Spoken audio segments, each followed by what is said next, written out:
together, then we're going to march, and then we'll come together for the final speakers, and we'll be out of here. Okay.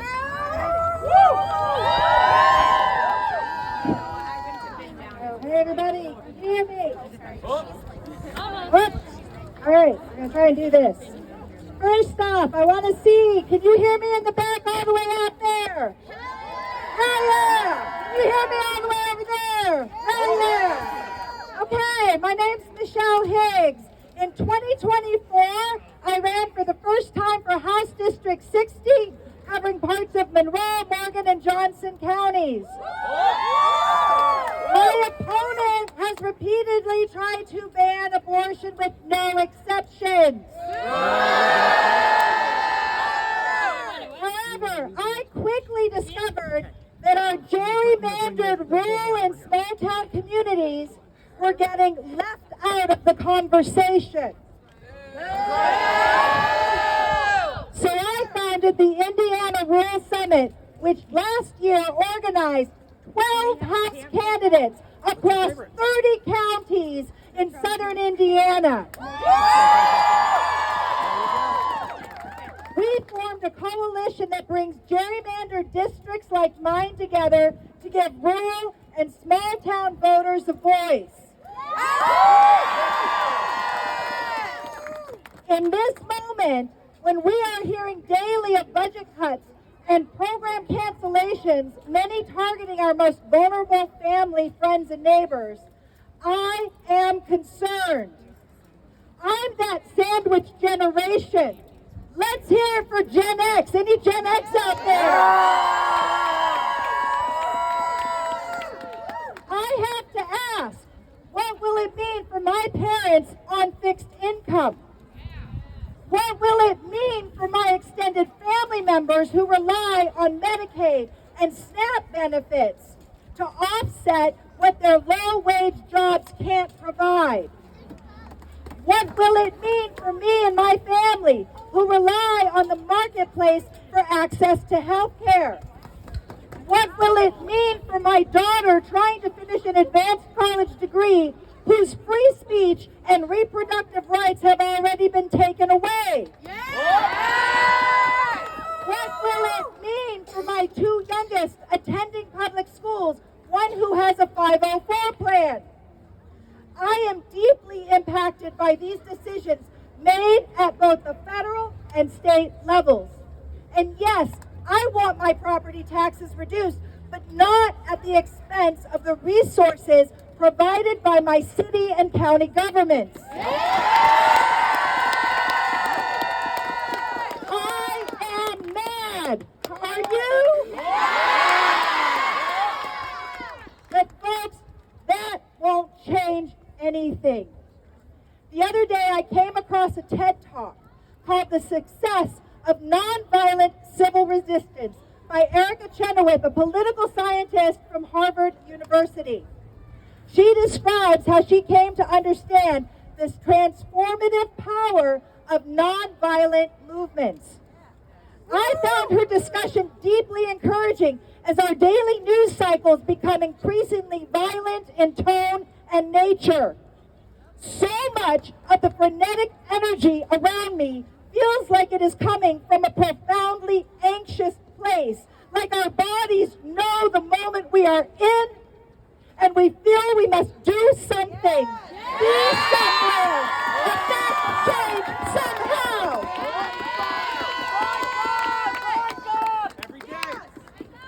However, it's also what I call the everything, everywhere, all at once exhaustion. And if I'm being honest, it feels very disempowering. So that is why I leaned in when Erica Chenoweth said that her study showed that just 3.5% of any given population committed to sustained nonviolent participation becomes transformative. So much so that she calls it the 3.5% rule. Chenoweth argues that our nonviolent campaigns are more likely to succeed because they can recruit many more participants from a much broader demographic. So look around, everybody.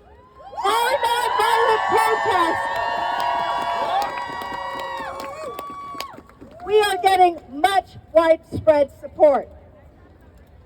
She also says numbers really matter for building power in ways that can pose a serious challenge to entrenched authorities. There weren't any campaigns that had failed after they achieved 3.5% participation. I'm going to say it again. She said in her studies, there weren't any campaigns that had failed after they had achieved 3.5%.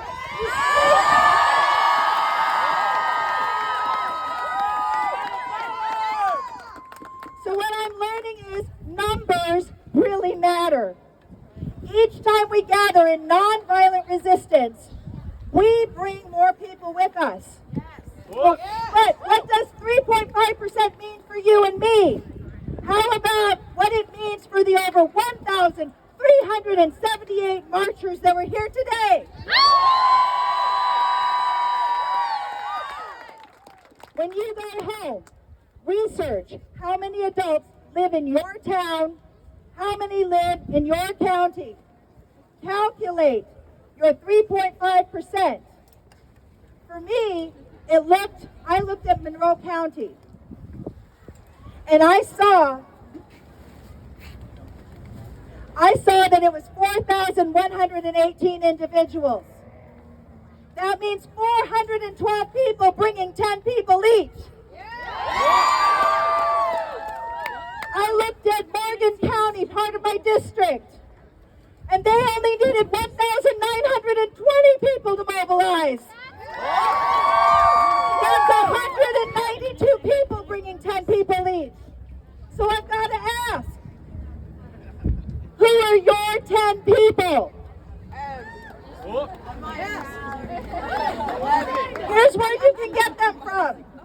Your family and relatives, your friends and neighbors, your co-workers and professional contacts, your schools and alumni, your religious or community groups, your sports, hobbies, and social clubs, your online and social media connections.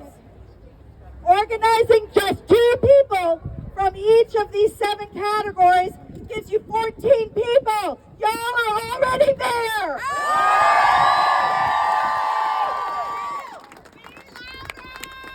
Be louder. This next part, we're going to use the people's mic. Y'all know how to do that?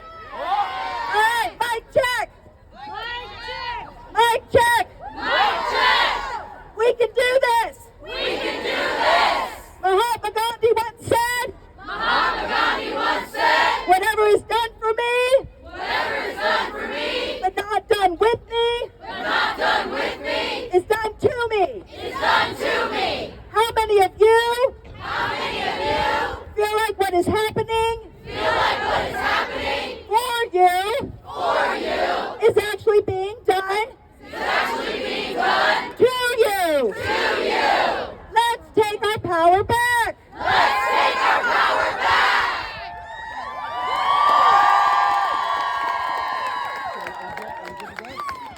We're building a resource hub to help you. It's called Organizing Indiana. It's found at organizingindiana.org. And it will be a place you can direct folks to get involved. Right now, it's a link tree of resources. But we're developing a website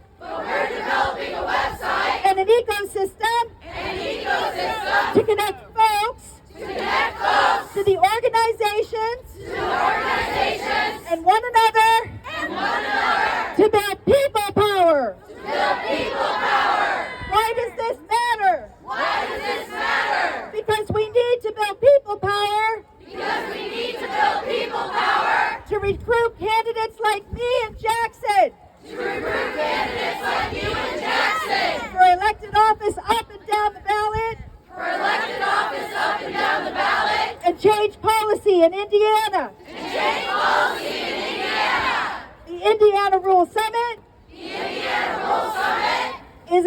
committed to having every House race contested. We need to mobilize. To get out the vote. In 2026. But right now, we also have to save democracy. We want no more profiteering. No more exploitation. No more unelected billionaires. No more wannabe kings and lords. What do we want to do? Mobilize. We need childcare. What do we do? Mobilize. We need health care. Mobilize. We need housing. Mobilize. We need clean environments that support life. Mobilize. We need jobs with livable wages and benefits. Mobilize. We need fully funded education. Mobilize. We need each other. So what do? We mobilize. In closing, I want to lead you in a response we would do during our Indiana Rural Summit tour. When I say E pluribus unum, I want you to respond. E pluribus unum, out of many one. And we're going to do this 3 times. Are you guys ready? Hold up your hand with 3 fingers and count down. Alrighty. E pluribus unum, out of many one. E pluribus unum, out of many one. E pluribus unum, out of many one. Thank you, and go to Organizing Indiana.